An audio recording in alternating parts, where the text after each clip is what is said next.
How to transfer Ethereum from Coinbase to Coinbase Wallet. Hi everyone, welcome back to our channel How to Geek. In today's video, I will simply be guiding you on how you can go ahead and then transfer Ethereum from your Coinbase account to your Coinbase Wallet. So you simply want to make sure to watch this video till the end.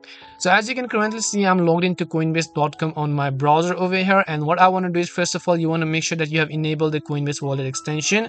So if I just click on this extension icon on the top right hand side of the screen, you'll be able to see I have actually added a Coinbase Wallet extension, right? So after you've added your Coinbase Wallet extension, you want to just make sure to click on it and then open it up, and then here you have to scroll down and then look for the option called add a crypto.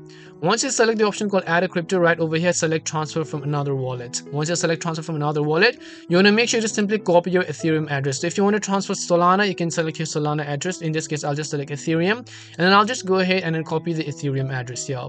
Once I copy the address, what I want to do is I simply want to come back to my Coinbase account, and then here I'll select the option called send and receive.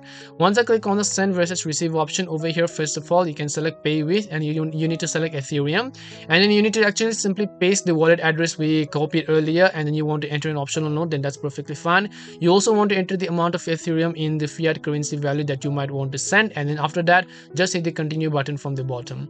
And that's all it takes to go ahead and then transfer Ethereum from Coinbase over to your Coinbase wallet account. We hope the video was really helpful, and if it did help you, then make sure to leave a like and subscribe to our channel. If you have got any more questions, feel free to leave them down. Thank you very much for watching, and see you in the next video.